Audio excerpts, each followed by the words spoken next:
Hi, everybody, and welcome to the last episode of Too Opinionated. Oh, come on! Fake news. Boo. Start again. No, that's the episode we're on, the last one. Of what? Too Opinionated forever. I can't deal with you anymore. Come on, man. You know, if you think about it, every episode is the last episode because you never know what's going to happen next.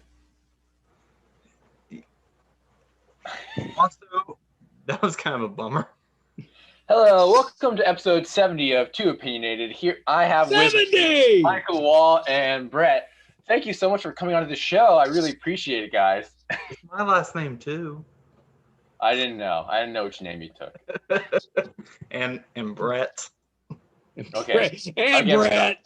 Hello, welcome to Too Opinionated, episode 70. I'm joined by Michael Wall and Brett Wall. Thank you so much for coming onto the show, guys. Really appreciate it. I don't like this. Oh, froze up there for a second. What do you think about this? This feels wrong. What are we talking about today, boys? So today I wanted to talk about The Mandalorian. Okay, it just came out, episode 1 of the Brett, what is happening? chapter 9. What do you mean? I wanted to get your guys' opinion. I'm taking over now. This is my Episode 70. We're talking about the end of The Boys and the beginning of The Mandalorian season 2. You know why you guys complicate it so much? What are you talking about? I just did the intro perfectly. Some may say that you complicated it before we even started. You know, why? How come August has a better radio voice than us? So I'm from Cali. I lost all of my love for the job near episode 20. Yeah. Episode 20 was like a year and a year and a half maybe ago. I'm just wide-eyed and bushy-tailed. I don't know. I remember that was the last time I was. That's why we brought August in, man. We had to spice it back up. Ooh.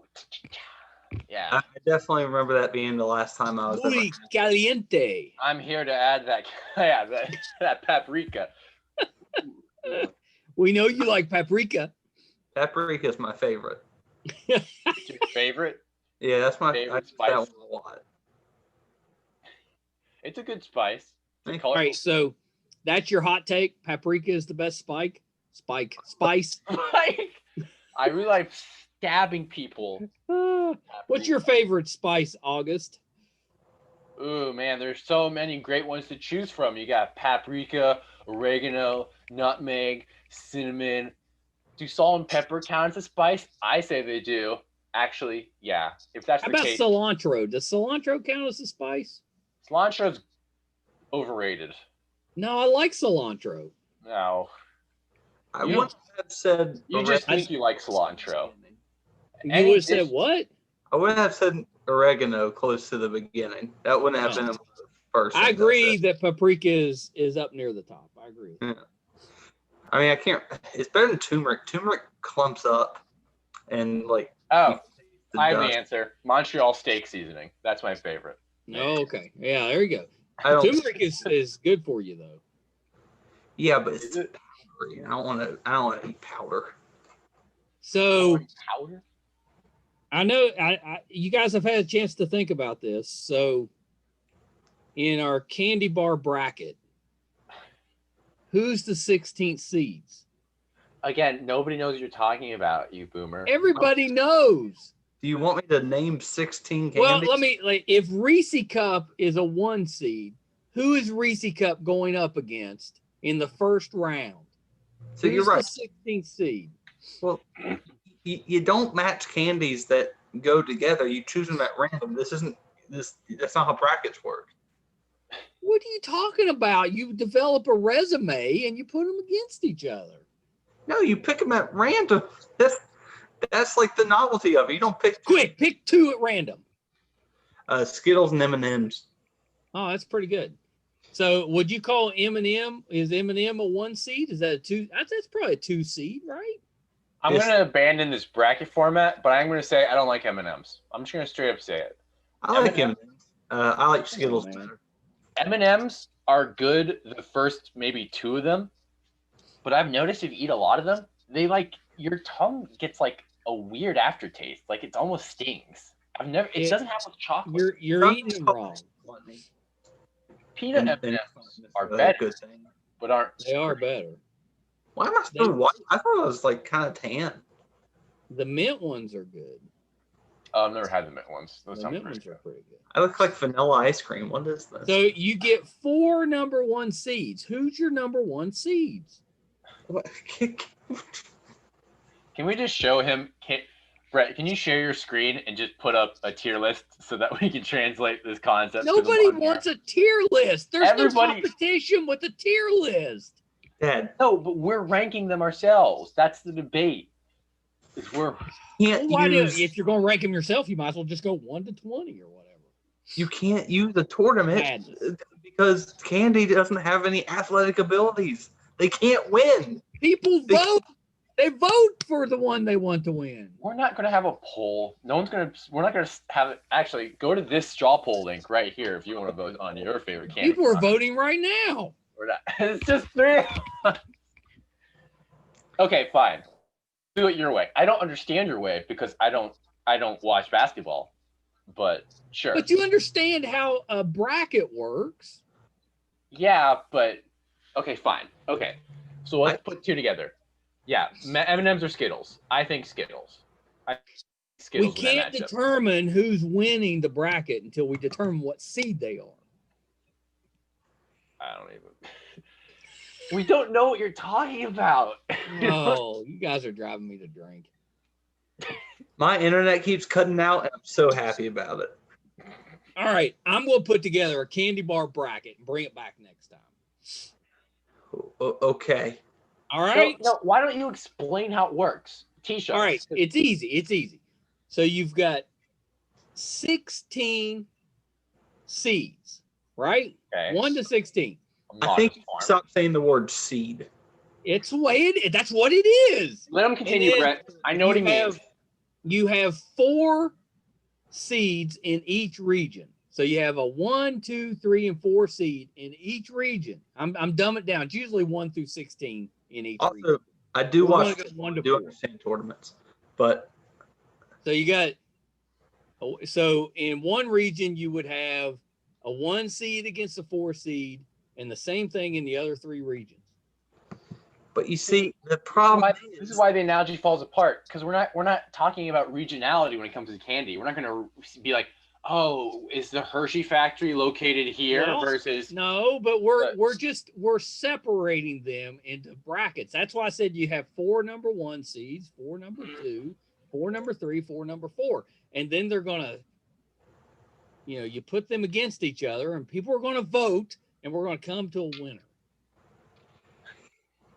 Might have some upsets. Maybe Skittles over M&Ms would be an upset. That's like a 2 against a 7 or something. Yeah, but I don't think anyone actually likes M&Ms better than Skittles. Well, I only go on to 4. 2 against a 4, I guess. sour Skittles. I think everyone. Ooh, No, I do like those. Sour Skittles are really good. Sour candy's good. When's the last time any of you had a Warhead? Well, It's been a little while. Oh my god.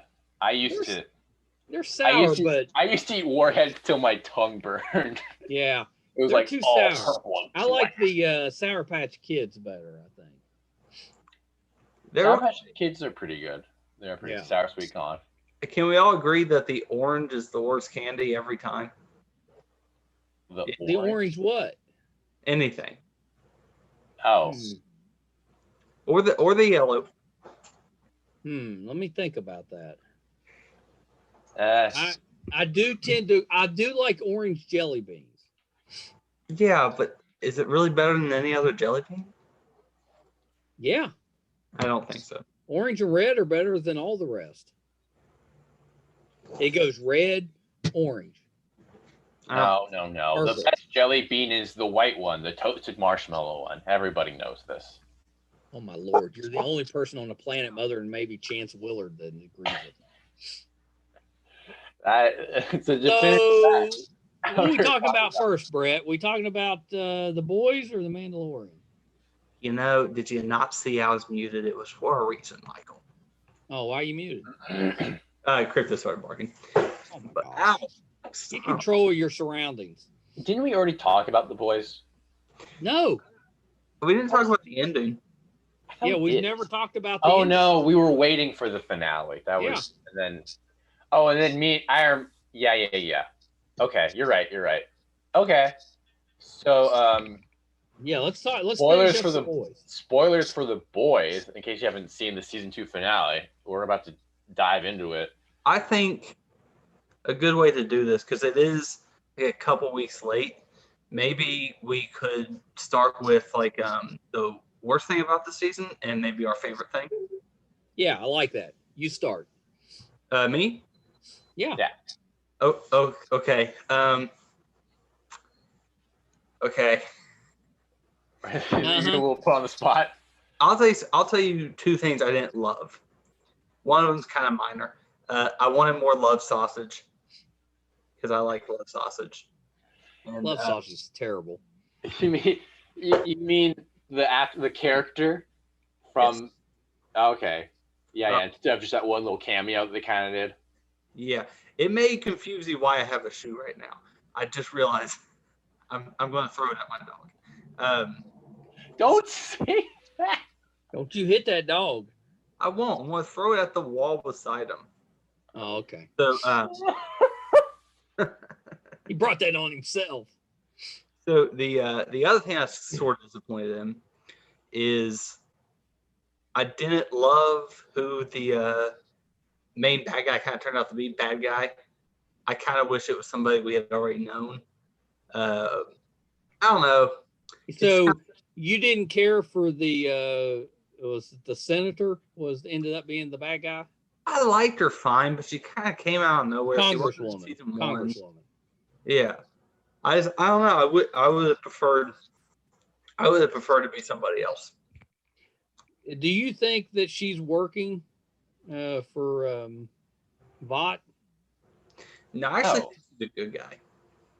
You think she's a good guy after she exploded people's heads? That's a very generous. I do. But they were all bad guys, right? Everybody she exploded was a bad guy. There were some politicians in there. He exploded one of their CIA links. Remember when they drive out? Oh, that's right. She gets the one that was Mother's Milk and Huey. They drive out to the middle of nowhere to talk to that one lady, and she's like, "I figured it out. There's a coup inside." Yeah, that was the first time someone's head exploded. That was when we were kind of introduced to it. I think she's going to end up, or maybe not necessarily as good as this show can be, because there's not really any good guys in this show. But I do think that she has a purpose, like she's working towards greater good kind of thing. I don't think she's just evil. Is she in the books? Is she in the comics? I don't think so. She's not. Okay. She's not. I don't think so. But as for my favorite thing this season, casting Iceman as Lamplighter, I really enjoyed that. I think that was pretty good. I mean, it's the he's from Lord of the Rings too, right? I don't think so. Or wasn't he one of the hobbits? No, he looks like him, but no. Oh, he played Iceman though. You're right. That's what I just said. I actually had to pause that. I did think for a second he was one of the hobbits. You're right. He just looks like them a lot. He looks like the guy. You're right. I like that they cast Iceman as Lamplighter. I think those 2 episodes with Lamplighter were probably the highlight of the show for me. Did he burn himself up in the comic? No. In the comic, he dies. I don't remember how he dies. I do. In the comic book, they use Lamplighter as kind of like a treaty type thing.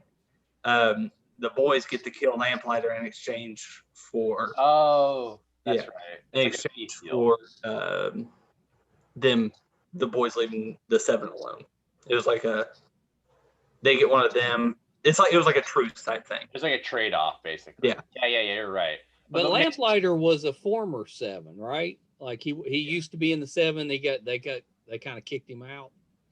In the show, yeah, but like I said, it was more of a. In the comics, he's more of a sacrificial, like, peace offering, and then the big thing is that in the comics, there's a whole thing about how Compound V can kind of reanimate the dead, because it's so crazy. But it only reanimates them mainly physically. Like they're basically brain dead, and like, I mean, they say like they're like zombies. They're like superhero zombies. That's a good way. Which is honestly something that I'm okay with them changing. Like obviously Kamiko can come back after she's been killed, but that's more like Wolverine. That's more like Wolverine healing factor, or the Gecko. Right. Right. Okay. All right. So that's pretty good. August, do you have a couple that something you like, something you didn't like?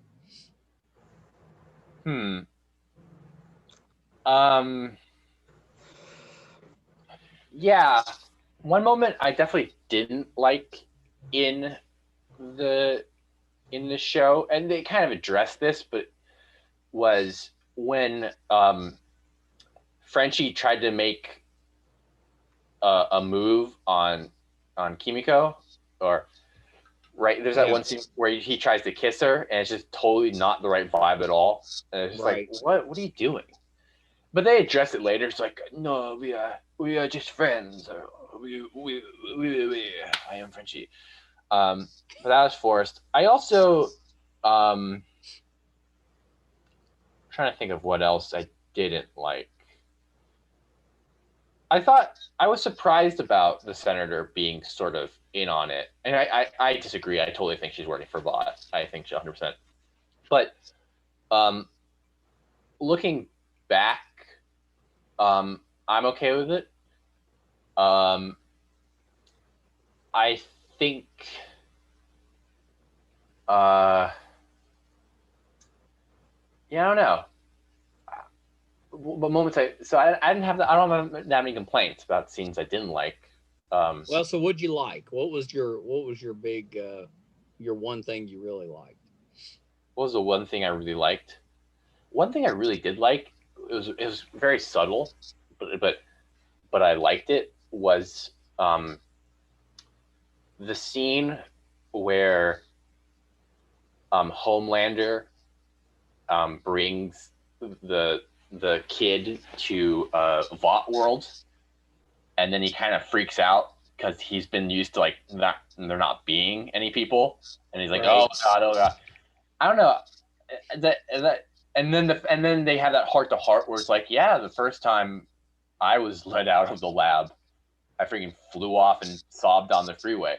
I like that because even though for the most part Homelander is an asshole, they still managed to kind of to ground him, where it's like you almost understand why he's such a dick. He's not just evil, he's not just like Maleficent being like the power.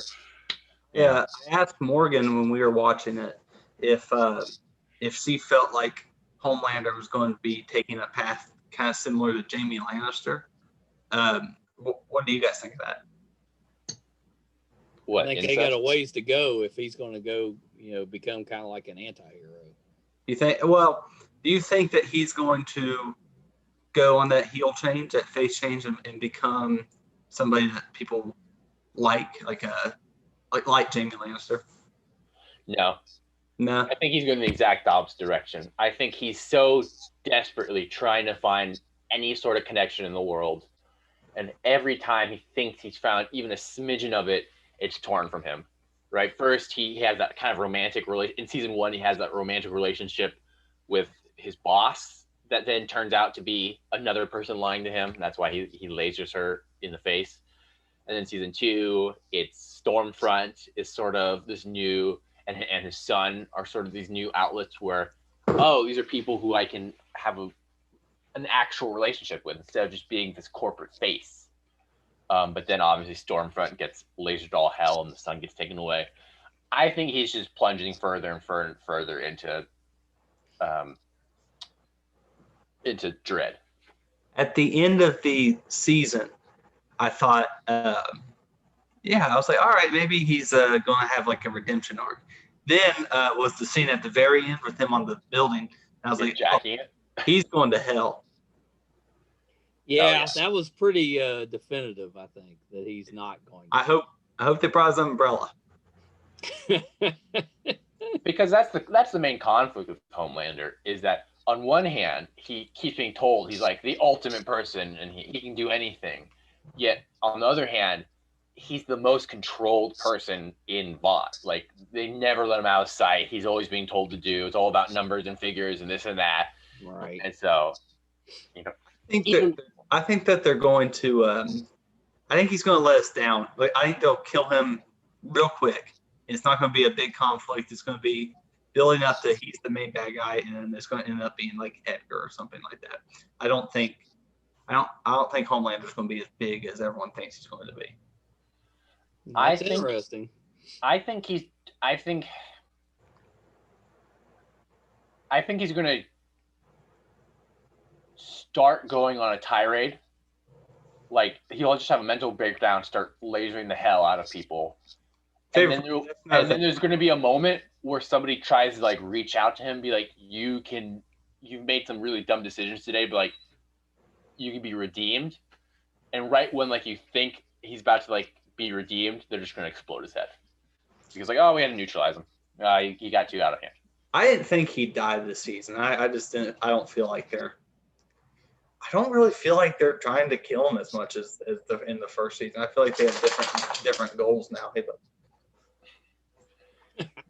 Yeah, no, okay. I'm going to give. The boys are going to kill him. I'm saying I think Vought's going to kill him. I think he's going to get too out of hand, and Vought's going to be like, he's not worth it anymore. We're going to kill him and say a super terrorist did it. All right. What are you saying, Dad? Well, I was going to give you my worst and best. I'm trying to think of the worst. I don't know if it counts as a worst, but the whole doppelganger scenes were very uncomfortable. So I don't know if that counts as the worst, but and the ending were both pretty uncomfortable. So I wasn't thrilled with those. I enjoyed them. I thought they made me laugh. Yeah. Wait, can you remind me of those scenes? I'm blanking right now. It was when Homelander went to that cabin and saw that clone. Oh, that what? That made me laugh. Yeah, I liked it too. Hey, buddy. That made me. Yeah. That's as close as I could. But now I'll give you two really good ones. Okay. That I thought was one, the whole chase that ends with them crashing into the whale was pretty epic. That was pretty good. That was a good highlight. I enjoyed that. And then the other was the fight at the end. If you ignore how what's her name ends up there, the fight with the three women. She jumped. Stormfront. Queen Maeve. She jumped. Yeah, Queen Maeve. I guess she jumps there, but that fight was pretty awesome. Too. I've done a lot of thinking, and I think I figured it out. Okay, assuming that she can jump like Superman could jump in his beginning years, I think that she found Homelander because Homelander has a tracker. Yeah, and I think she jumped there. Yeah. Either that or she just drove her Honda Civic out there. She just left parked it away. Yeah, well, let me ask you this. Now, she's got that film kind of that, supposedly she's going to blackmail Homelander. I mean, do you think that works out, or does that backfire in season 3? I couldn't tell you. I'm surprised at everything with this show. I definitely do think it's going to get released next season. I don't think. I'm going to predict that Maeve dies before Homelander. I thought Maeve was going to die this season. But yeah, so I agree. Yeah. Well, basically the main thing now is that Homelander for sure knows that Maeve and Starlight are his enemies. Right. But he also doesn't want to lose the love of the people. So his whole thing is he's going to be trying to find a way to destroy that evidence before he kills Maeve, basically. That's right. That's exactly right. In the comic book, Maeve works with the boys more directly. She's the one who put the cameras in the tower. She's the one who feeds them information. Mm-hmm. And so yeah, I I wasn't really surprised that she joined up, but I definitely like that she's part of their team now. So let's talk a little bit about before we move on to Mandalorian. Let's talk a little bit about what we can expect in season 3. I think we're going to start seeing different super teams. I think we're going to like the comic books are filled with just different Vought-owned super teams, like the G-Men or Teenage Kicks. Or G-Wiz. Seeing people become more highlighted because of how unstable the 7 is becoming. Okay.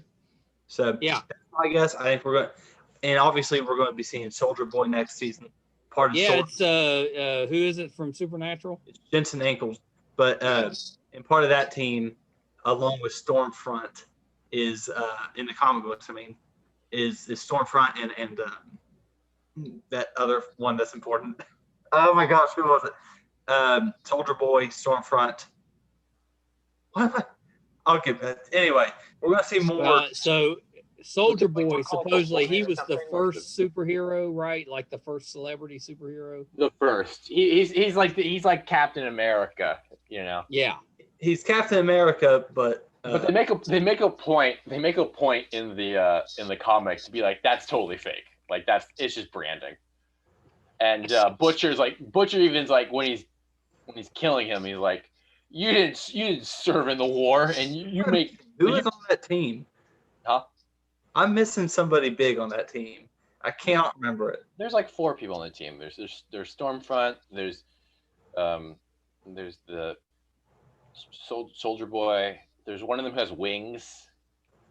Hornet Man or whatever. I don't know. Oh, it's Tech Knight.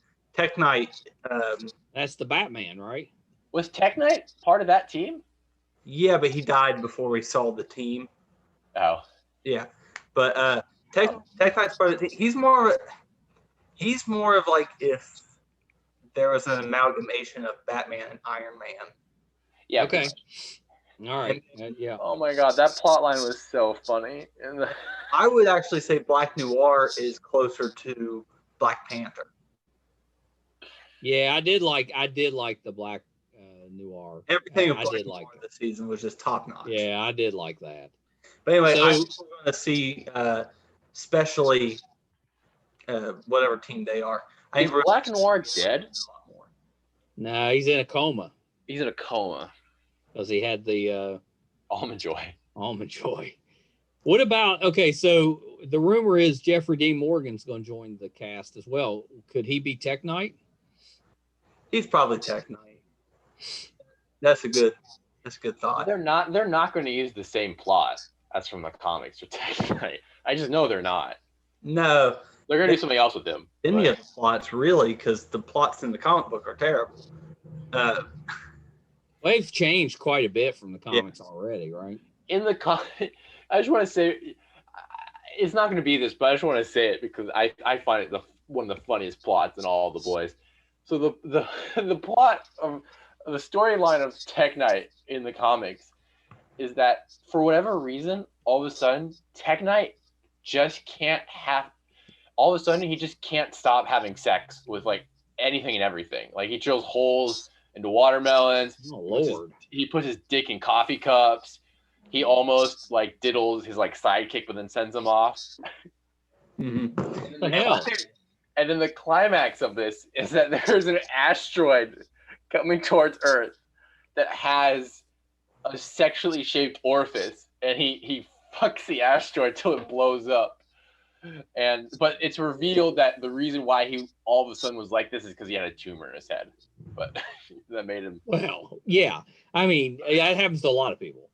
So the sex tumor that happens to a lot of people. So yeah, I would say if I had to guess, Jeffrey Dean Morgan will be Tech Knight. Tech Knight. All right. So have you heard that there's supposed to be a Younger Boys spinoff? Yeah, did I tell you? Maybe. Yeah, there's going to be a spinoff that's going to be kind of like a raunchy Sky High. Yes, that's right. It's going to be based in like a school type thing. So when I heard it, it made me think of the G-Men and how many sections that they have to their team. So I think it's going to be based in like a like a G-men subgroup kind of thing, where it's like a frat house, just like in the comic book. But it could also, like I said, it could also be like just Sky High. Okay. Yeah, it's really well. It's also true. It's hard to draw direct parallels between the show and the comics because they do take a lot of liberty with the material. Like one of the biggest things being that in the comics, Compound V is relatively known about. Like it's not the general public knows about it, but it's not like a secret either. Whereas in the show, like that's like a huge plot point. It's like, right. What? That's a big reveal. Compound V, babies being injected. So they make it. I do think that, like in the comic books, the boys are going to start injecting Compound V at some point. Well, they do make a big point of saying they're developing Compound V to work in everyday people. That was one of the big things in the second season. Right. Good point. I think you are right on the money, Brett. I think the boys will get a little bit souped up so they can have more head-to-head battle. Well, they almost have to because they can't really fight right now. No. They're basically just trying to survive at the moment. Survive and blackmail is sort of that's really all they have. But all right, so I don't know if you guys noticed this, but durability seems to be a real power in this because not every soup is durable. You know what I mean? Not every soup is bulletproof. Right. So in a way, they can fight. They just have to pick who they fight. The targets. Yeah.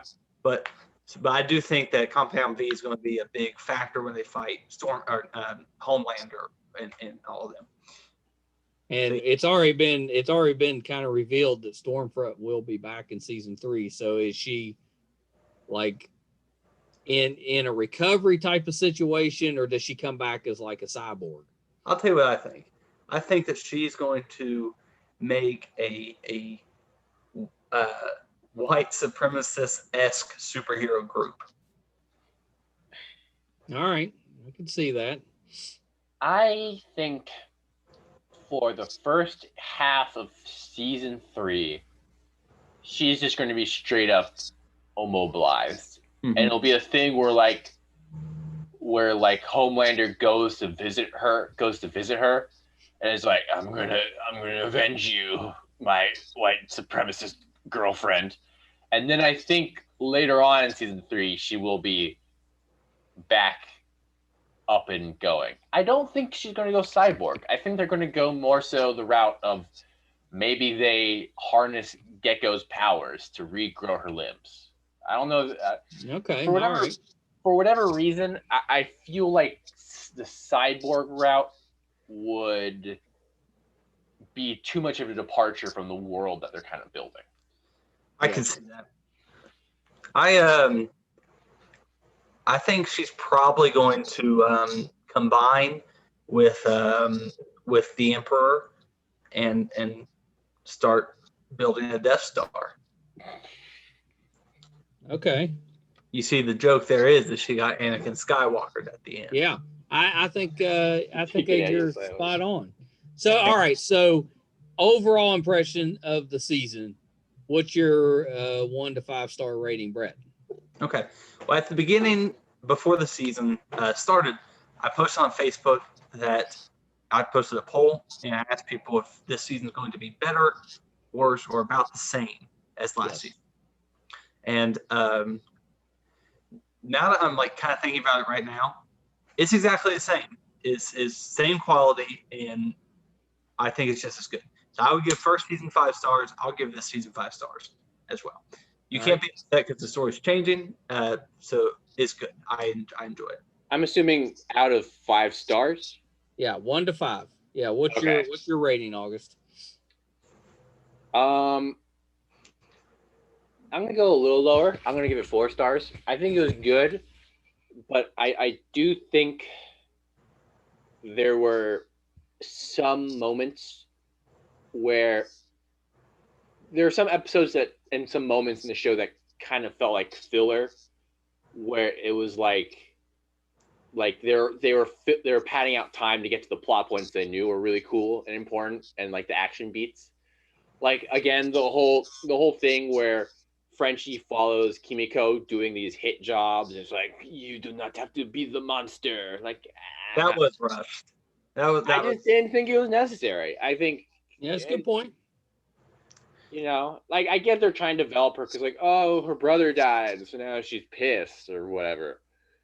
But I don't know. I will say one thing I didn't like about this season that I liked in the first season. The first season explored the world a lot more. Kate's for Christ, the race between A-Train and the other guy, all that stuff. I felt like it was expansive, but with this season, I didn't feel like they actually wanted to grow the universe. They more wanted to stay in the universe. I would like some more universe growing. Yeah. So what about you, Dad? I lean more. It was really good. It was really good. I'll just split the difference. I'll say a 4.5. That way we average a 4.5. Okay, fair enough. Yeah, fair enough. It was good. It was good. Was it perfect? No, but it was good. What seed would you give? What? Yeah, what seed would you give? If you had to give it a seed among superhero shows, I would probably give it a 1 seed. Yeah, most live action superhero shows are trash. Yeah, I'd have to give it a 1 seed. Yeah. All right. Here's another thing I will say. Season 1 was a little bit. It was somehow less focused and more focused because season 1 it was kind of like season 1 almost focused on like the butterfly effect, where like one event happens and then everything sort of cascades from that event that sort of breaking the norm. Mm-hmm. Whereas season 2 is more like, what do we do? And they're kind of like, oh, is this a lead? Oh, it's not really a lead. Oh, is this a lead? Kind of, but not. Whereas like season 1 is like really procedural. It's like we have to dive deep and we have to for Kate for Christ we have to get the exclusive membership to go in and blackmail the guy to get more info, and it felt like more direct. Whereas this one, it felt like they're like kind of grabbing at the air, like what are we doing? What's the plan? Yeah, season 1 felt like they were setting the chessboard, and season 2 felt like they were playing the game. And I really felt like maybe they needed to set up the chessboard a bit longer. That was the soundbite, Brett. What? Season 1 setting up the chessboard. Season 2 they're playing the game. I think that's a good one to end on. All right, so that was our recap of The Boys. So let's talk a little bit about The Mandalorian episode 9. Season 2, episode 1, I guess how we want to do it. That messed with my head. Let's talk about chapter 9, season 2, episode 1. Chapter 9, season 2, episode 1. How about that? Yeah, perfect. Okay, nailed it. All right, start us off. Okay.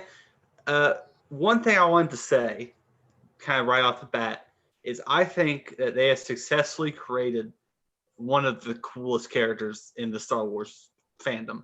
With I like that, but can you do it in song? No. Okay, go ahead. I already forgot his name, but Timothy Oliphant. He was Cobb Vance. Yeah, I loved him. I thought he looked cool. I thought he was cooler than Boba Fett, just because Boba Fett did nothing and he did something.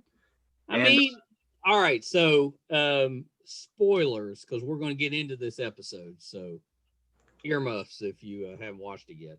So you thought he was cooler in the Boba Fett armor, even with like the fact that he was wearing like a turtleneck or something underneath the armor.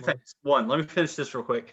I think I want to see this character have a miniseries that is set in this town. And I want it to be very Magnificent Seven-esque, like a Western, and I think it'd be amazing. I do. He could be the Man in Black. Yeah, I think it could be a lot of fun. I do think he's better than Boba Fett. I thought the turtleneck was cool. And turtlenecks are never cool. I'll tell you what really sold me is when he took off his helmet and he had complete gray hair. I was like, you're a badass. You like that, huh? I did. Yeah. So So just a real quick a background, because a lot of people don't know who Cobb Vance is. He was actually an expanded universe character from the Aftermath series. Is that correct? I think you're taking my stuff. Maybe. Is that right? Is the Aftermath novels by Chuck Wendig? I told you earlier that he was from Legends. Legends, that's right. But you just said Aftermath. So he's actually, I guess he's an in-canon character if he's from Aftermath. Those books are canon. Oh, those are canon. Okay, so he's not an expanded universe. He's actually... No, he's in expanded. He's not in Legends. Okay, explain. Legends is no longer canon. Expanded is canon. Oh, okay. So he's expanded. He's expanded for like video games, TV shows, comics, books. Okay. Well, because like Admiral Thrawn was canon, but then not canon, but now he's back, and they just adapted his. So he's both. Story. Yeah. So now he's canon again. Yeah. Okay, so go ahead. Keep going with. I just wanted to get that out. Because like Vance Cobb in the comic, he finds it's similar. He finds the armor, but he's like, I wrote it down.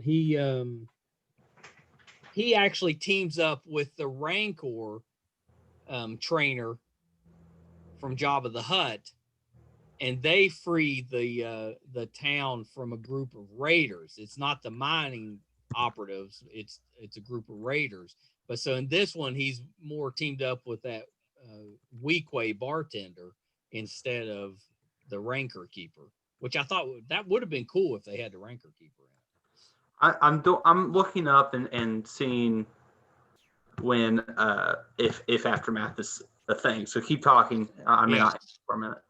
Yeah. So if I may interject for a minute. Yeah, jump in. About just unguided thoughts about the show.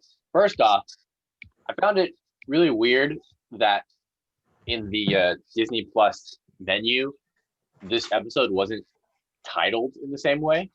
Because for all of season 1, it'd be like chapter blank, blank. But for this one, they just say chapter 9. And I'm like, is there not a title? But there is. The title's The Marshal. They show it. Yeah. So I was like, is that a mistake on their end, or did they purposely admit that title for whatever reason, which doesn't make sense to me. I say they admitted the title because they didn't want to give it away too soon, but they showed it early though, right? But it's also, it doesn't matter. Like, what are you giving away? The moment you're there to see the title, you're gonna watch the episode anyway. So like, right. That doesn't make any sense. I don't know. So that was weird. I really liked the opening scene of the episode where the Mandalorian goes into this sort of fight club. I didn't with the Gamorrean fight club. So I didn't necessarily like the fight itself because they Disneyfied it where like they're throwing axes at each other, but they have force field around each other, whatever. Right. I was like, why do they have axes then? Let's have. Well, they don't want it to be too bloody. But it's like just punch each other then. I don't know. So I thought that was weird, but I really liked how they did the Cyclops character, because to me it looked very practical. That was that John Leza. I don't know how to say his last name. Leza Mazzaro. I don't know. Anyway, I really appreciate that it looked like they'd used some sort of animatronic puppet to do that character, and I thought it looked great. So even if it wasn't like more realistic than CGI, I thought it was fantastic, and I also loved the badass thing he does at the very end where he ties them up and it's like, you're not gonna die by my hands. Yeah, right. He should have figured out what was going to happen about that time. Yeah. So, yeah. Oh yeah. Yeah, that was very Clint Eastwood spaghetti western type of. I did look it up. Aftermath is canon. So that story that you mentioned, Dad, it wasn't different in the book. It was a different thing. So both of those things has happened. Okay. Yeah. So all right. it wasn't an adaptation of his origin. Those were two different things. I got you. Okay, yeah, that's helpful. So yeah, so August, I wanted to talk about that scene. So the Gore Garesh was the name of the Cyclops that tries to, take his armor. Mm-hmm. I think it's Legazana. I can't pronounce his name. He's a good actor. But so that race of alien, that Cyclops, was one of the background aliens in the original Cantina scene. I believe that. You can tell. Yeah. So there's a couple things from that scene I want to bring up before we moved on. There was, let me find it. I think when he's answering the door, there was a Twi'lek answering the door. Yeah. And the Twi'lek was the same as like Bib Fortuano from the original series that opens the door at Jabba's palace, right? I believe that's correct. Two things about the fight scene before we go. One, the Gamorrean's legs were ridiculously skinny, which bothered me. I thought they looked silly. They needed to be thicker legs. But there was graffiti on the wall in the background. There was one of a stormtrooper and what looked like C-3PO. Oh, I see what you mean now.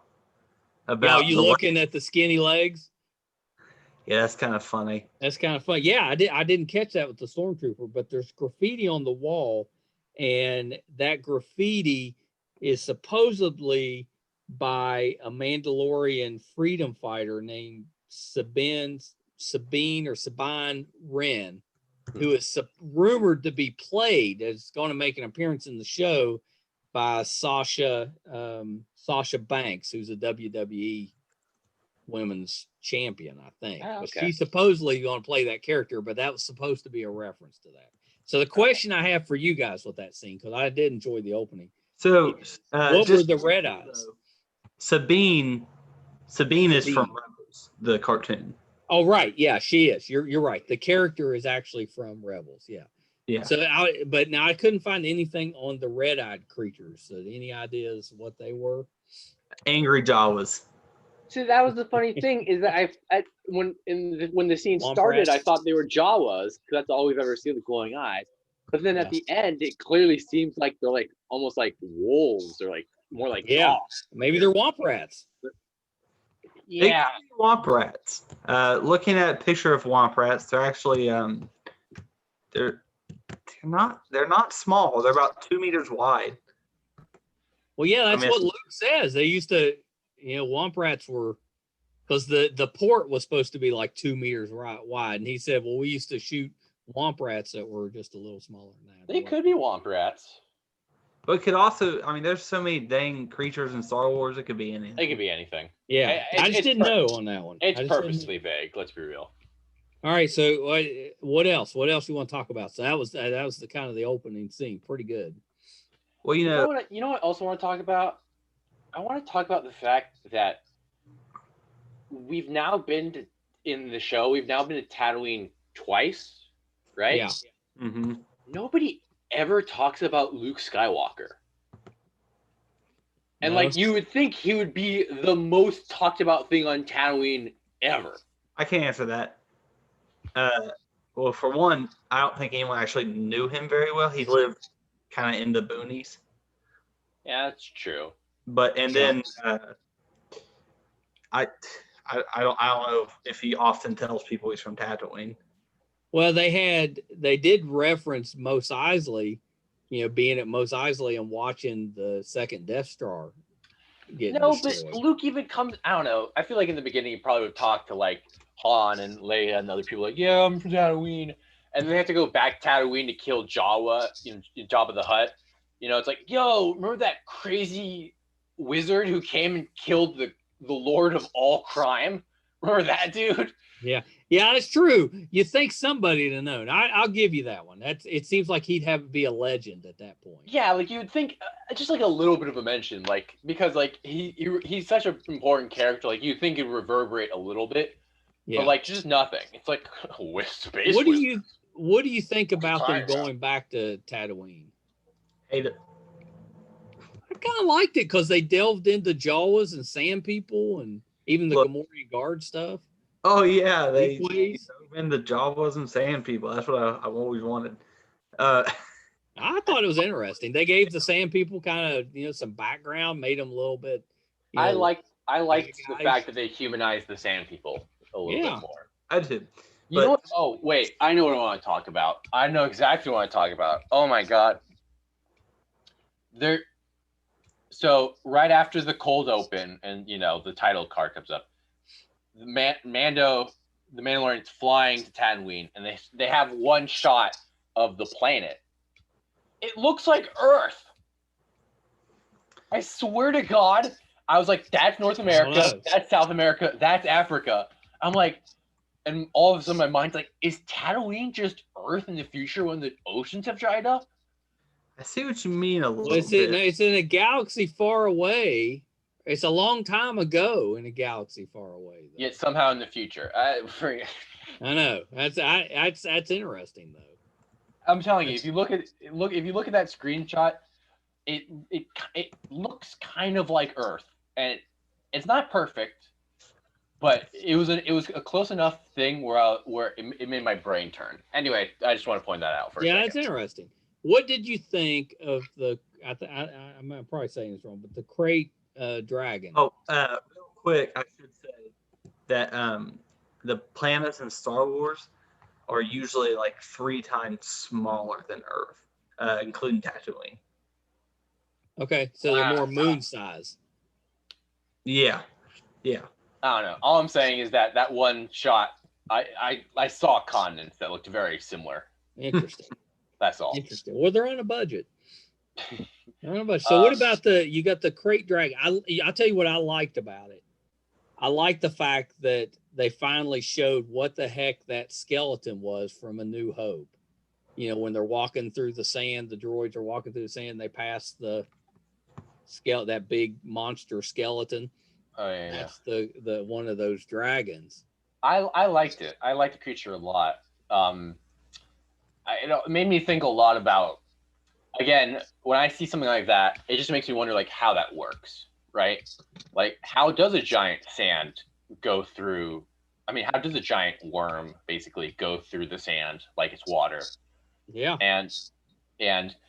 But I like they kind of do a visual hint where the sand kind of starts to like the bubble almost when the crane dragon is like going through.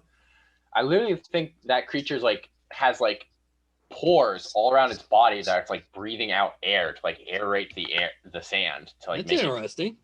Yeah. Well, I had read where George Lucas was heavily influenced by Dune. Oh, of course. Star Wars. So I think that was kind of a callback to that. It was also the movie Searchers, John Wayne movie, was heavy influenced New Hope a lot as well. Oh, I like that. Yeah. Searchers is a great movie. Also, I was kind of hoping it was a Sarlacc, but now that there was an old thing where they showed like how big a Sarlacc is and stuff. But now I'm looking at it, I'm glad it was a crate dragon. Yeah. Well, I originally thought that was, oh my Lord, is that a Sarlacc? I didn't think they could move around, but then he said that the dragon ate the Sarlacc. I missed that. Yeah, they say that it ate the Sarlacc. But don't get me wrong. I think the plot was relatively simple, and Mando's reasoning for staying behind is like kind of whatever. Like, oh, I gotta get the armor back. Right. But it was believable. It was believable enough that it allowed for the story to continue. That's right. So like it wasn't groundbreaking, but it wasn't bad either. It was like okay. I said that too. It was just okay for the story was just okay. I thought it was really neat. A lot of the different things you see, and we'll talk about the ending, but I thought the story was just okay. I did want to bring up because this one was kind of cool for me. So there was an Easter egg when he was at the garage, with the mechanic, that woman. In the garage, there's the original R5D4. Yes. Luke picks, in New Hope, he originally picks that one and it kind of blows up. Yeah. I'll take R2. Well, so it still had the burn marks on it and stuff, but it had been repaired and it obviously survived from A New Hope. I thought that was I like that lady a lot. It's like, God, it's so slow. I don't even know who to complain to. I love that line. She said that. Who do I even complain to? In Legends R4, was it R4 or R5? R5. R5 is a force capable being, and he explodes himself because he gets a future premonition that R2D2 can help Luke, and he kills himself and sacrifices himself. They pick R2. That's in Legends. All right, except I guess apparently that's why it's not canon anymore. Yeah, that's been retconned because now he's still alive. So I think I'm sorry. I'm just gonna say I don't think robots in Star Wars can use the Force. I'm just gonna. They should. I don't know. Does Grievous use the Force? Never. He does not. Okay. All right. And Grievous is not a robot. He's a cyborg. That is true. He's a cyborg. He does have. All right. He does have organic eyes, brain, heart, and lungs. I think, and that's it. So is it time to talk about Boba Fett? Boba Fett. I think he was the character that they've been threatening to bring back for years, and they finally did it.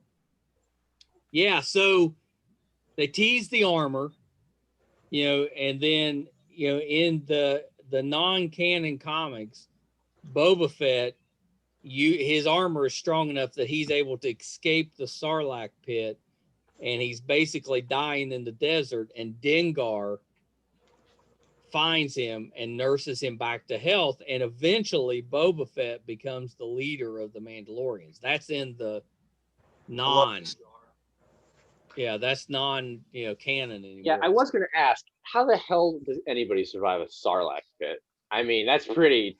He blasted his way out. Oh, what did you think about? Speaking of, what did you think about the Mandalorian hitting Cobb Vance and making him go spin off, through the air, which was exactly what happened to Boba Fett. That was funny. I liked it a lot. Real quick, kind of before you move on, because I forget easy, but the way that they're probably going to explain Boba Fett's escape is that the dragon ate the Sarlacc, and that was. Well, they did mention that. Mention that, and that was probably kind of, and somehow there is an opening that he escaped that way. Also, I should say that it's been 9 years since Boba Fett was on Tatooine. Oh, okay. So it's been 9 years have passed. Yeah. Well, so I think it's pretty much assumed that he was the gunslinger from season 1, or he was the man in black from season 1 that was mentioned in the episode, The Gunslinger.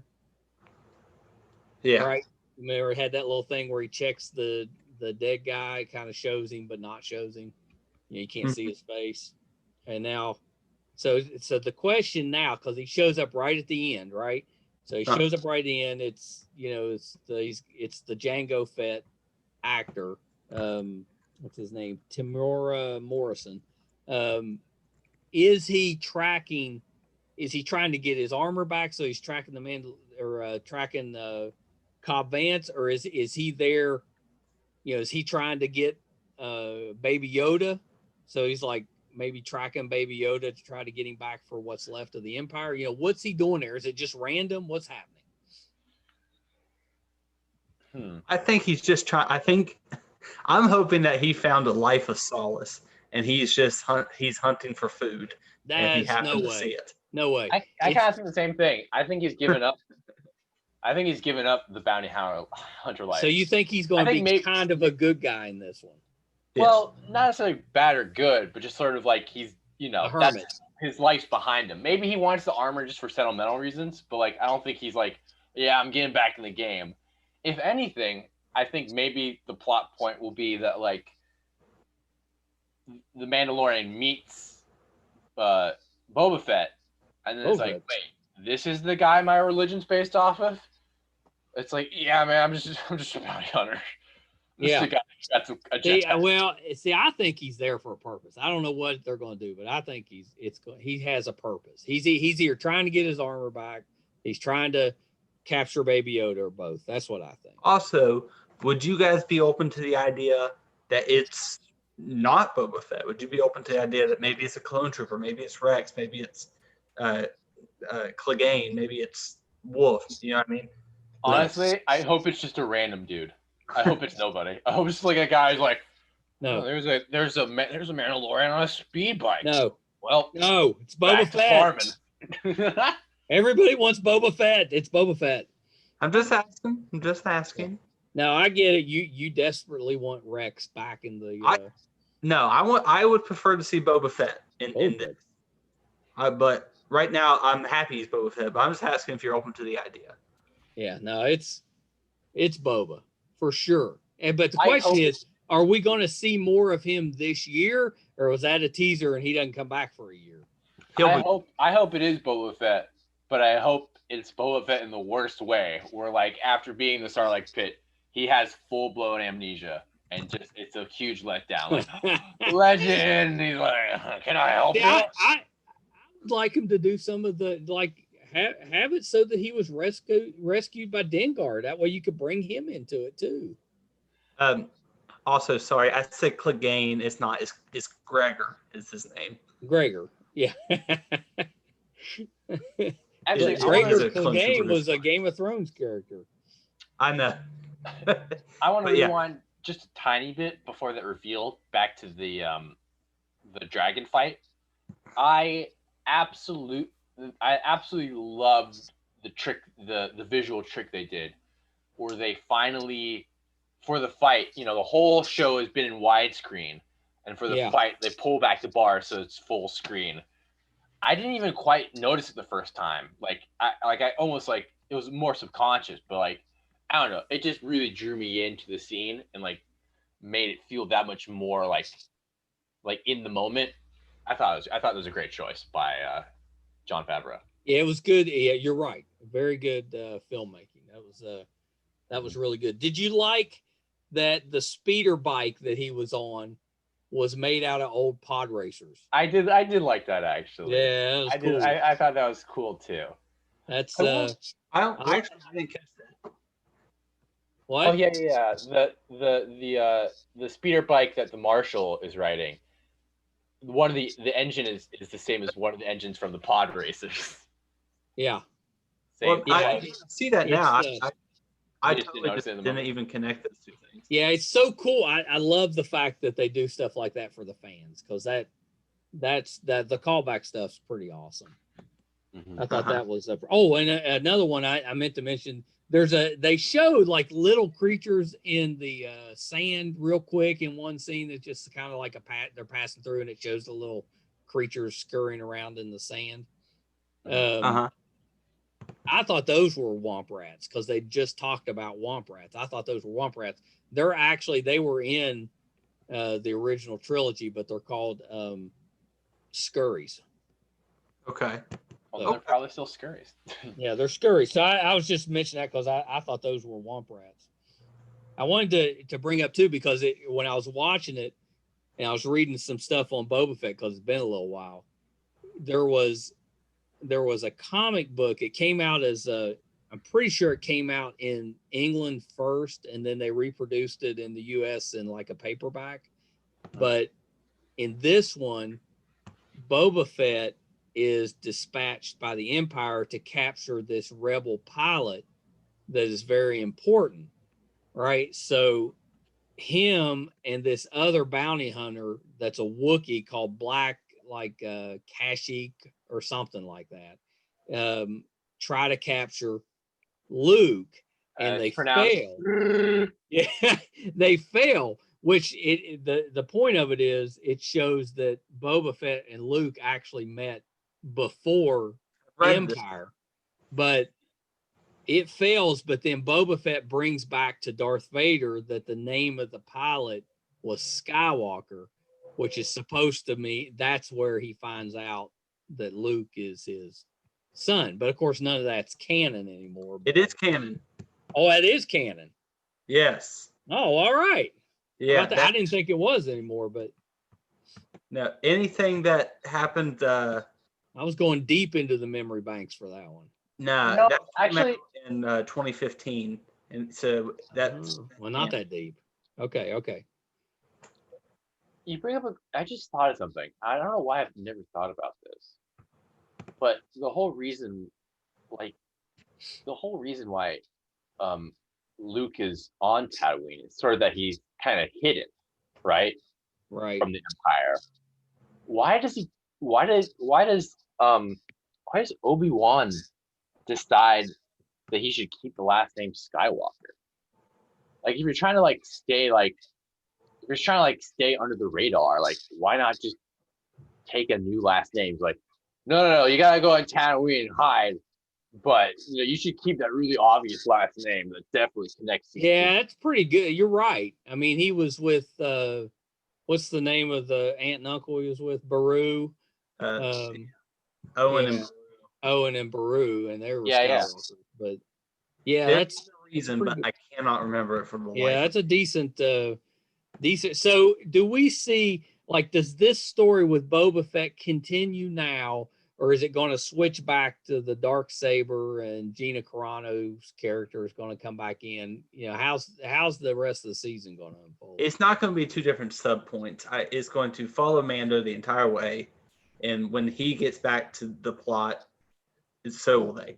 So I don't think they're going to follow two different stories. Well, I'm saying though, do we see more Boba Fett in episode 2, or has he left Tatooine and now it's going to kind of go back to that original storyline, and then maybe Boba Fett comes back in later? We're not going to see him for a while. I don't think so either. I don't think we see Boba Fett till later in the season again. Yep. Yeah. I don't think we're going to see him in episode 2, but I think we are going to see him in season 2 again. Yeah. Okay. I agree with that. I agree. I think we get back to more of the main and we're definitely going to see that Darksaber again. Are you kidding me? Yeah. That's definitely going to come out. Oh yeah. Well, yeah. Well, Brett and I were talking earlier, in Rebels, the Darksaber was wielded by this character that was voiced by Katie Sackhoff, and the rumor is she's going to actually play that character on the show, but I don't know if that's actually happening or not. And then there's obviously kind of a long history of the Darksaber. Maybe that would be a good bonus episode that we could put. We go through the history of the Darksaber. Yeah, let's do that. I like that. That's okay. Let me do some research. Yeah, that's a good way to do that. So I remember a little bit of it. It was like one of the first. It was like one of the first lightsabers that wasn't like a proto saber. It was one of the first ones that didn't need a battery pack. Well, I'm pretty sure it was made by Mandalorians. Really?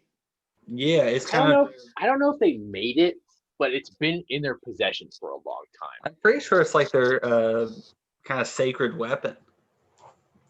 Yeah, let's do an episode, Brett. You got to find out instead of us speculating. Let's. It's true. It's out there. So before we wrap this up, I wanted to throw this out there because in my research, I found a couple of little things I thought were interesting.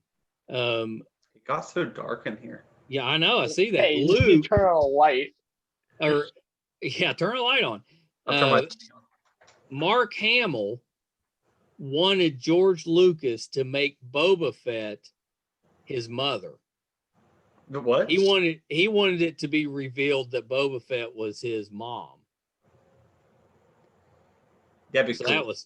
Now that was before he knew that him and Leia. Hamill didn't know at the time that him and Leia were brother and sister. So he was trying to come up with something that would be a bigger reveal than Darth Vader being his father. So he wanted Boba Fett to be his mother. And then there was also a time when I thought you meant what's that? Padme would be Boba Fett, but no, that would have been cool. That would have been cool. Baby Yoda is Boba Fett confirmed.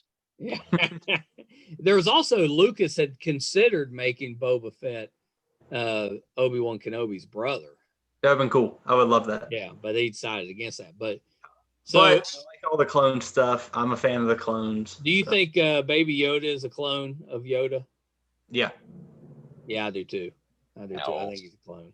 No, I think he's just another one of the race, another one of the species. Yeah. Yeah. Reason being is because 50. Is there something where like the 50 years lines up with an event of Yoda's life, and it's something like that. But yeah, I do think it's a clone. Intercourse. That's what it lines up with 50 years ago.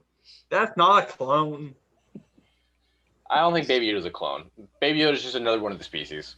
All right. I'm going clone. I'm voting clone, but He could be Yoda's child, but Now Jedi are celibate, so I think it's yeah, we saw how well it worked out for Anakin. yeah, but Anakin wasn't Yoda. Yoda's the best of them. Look, if you want to put an analogy between the Jedi Order and say the Catholic Church, usually those promises don't work out very well. That's all I'm saying. There are a lot of younglings, is all I'm saying. Okay. I think he's a clone. All right, 2-1. We'll find out. All right. So before we sign off, that was good. That was a good one for the first episode. Before we sign off, because we didn't do this at the beginning, and I don't want to spend much time on it, but give one thing that you've either been reading or watching. Oh my gosh. There we go. Because we did not do that, which is like the first time ever. So we'll start with August. So August, give us one thing you've been either reading or watching that you want to recommend. Oh, so I finished this, but I always recommend this to people. Read Saga. If you like this nerdy stuff and you want an original graphic novel series, read Saga. It's written by Brian K. Vaughan, who did Why the Last Man. It's amazing. Right. Mm-hmm. It's halfway done, and it ended on a big cliffhanger. So now, and the first compendium came out, so now it's the perfect time to get into it because there's plenty of stuff to read, but there's still another half of the story to go. Read Saga. Yeah, Brett's a big Why the Last Man fan. It's good. It's good. Yeah. I'm gonna buy it for you, Brett. Once you buy the 6th book of the boys, and so I can read it, I'll buy the compendium for Saga for you. There you go. All right, so Brett, what is your one thing you've been watching or reading that you want to bring up? Well, there's 3 things I kind of want to mention, but I won't talk about them. Okay, go ahead. I started The Stand, Stephen King. Yes. Are you going to watch the TV show? What? Are you going to watch the What'd TV you say? show that's getting ready to come out? If it's good. Yeah, because there's a new Stand TV show coming out. Hellboy. I can't really talk about it because I don't understand it. Yeah, I've read those. Those are good, though. They're good. I am on the Deathly Hallows, which is the last book of Harry Potter, and so I'm about done with that. But the main thing I want to talk about is a movie called Ready or Not that I watched this weekend. It's about an hour and a half, and it's about a rich family who has a pact with a demon. And if every time someone joins the family, they have to play a game, and they pick a random card. And if a certain card is pulled, then this card is hide and seek. Then they have to hunt and kill who's ever in the new family. If it doesn't work, then something bad will happen because they broke the pact. And it's really good. It's a lot of fun. Yeah, nice. What's it on? For that. I watched it on DVD. Oh, okay. So they have to find it out there. Yeah. I will say that for Hellboy, because I've read those, Mignola's story would be better told as a book instead of in comic book form where he has to just, kind of bullet point it out. Because it makes it hard to follow. I would have liked if, like Wheel of Time, they had a glossary where I could kind of look at who is who. Probably a Wikipedia on it. Just look it up. Well, they just have a lot of demon names who I'm pretty sure he just made up. Yeah. Yeah. So. Yeah, it makes it. He probably did. So for me, the one that I've been doing a little bit, but the one that I'll really mention, although I did watch the first 2 episodes of Star Trek Discovery Season 3. They were pretty good. But the one I will recommend is HBO Max, Raised by Wolves. One of the better sci-fi shows I've watched in the last several years. Well, I like Kevin Costner. Not Dancing with Wolves, daggone it. Raised by Wolves. Oh, actually, you just reminded me. I watched Star Trek Lower Decks, and it was fun. It was Yeah, actually, the cartoon. Yeah, I've seen a few of those. I actually really Yeah. enjoyed it. It was more lighthearted than what Star Trek usually is, but it still was very. It didn't feel cheap. It wasn't cheap humor. It felt like it still belonged in the Star Trek universe and was justified. I enjoyed that a lot. Garth Ennis needs to learn the term cheap humor. Yes. Thank you for answering. Garth Ennis is all in your face, bludgeoning you to death. There is no subtlety for Garth Ennis. Garth Ennis is the Quentin Tarantino of comics. Yes, very good. Very good. Yeah, that's a hot take. It's not. Hot take. All right. Anything else, guys, before we wrap it up? Yeah, I think I'm good. I'm getting hungry. All right, Brett, give us the give us our spiel. Gosh, okay. We have a Patreon. You want me to do it? No, I just started, Dick. Oh, okay, go ahead. We have a Patreon page. Shut up. All right. We have a Patreon page at patreon.com/MeisterCon. You can email us at feedtheawesome@gmail. Yes, at MeisterCon.com. Feed the awesome at MeisterCon. At MeisterCon.com. You can go on MeisterCon.com and check out my blog. It's something that I try to keep regularly, but it's hard because I'm busy. I do my best. Yeah, it's good though. There's a lot of good content on there. I mean, you've already got several things up. So yeah. It's a good and there's also, if you go on our Facebook group, Meisterchondriacs, you can find a Amazon list full of comic books. And if you want to buy one, they go to me, and then they go to a library for people who cannot afford them. That's another thing you can do if you want to help. Yeah, that's a really good cause. People should definitely do that. Yeah. Did you see that we have now? I think that's it.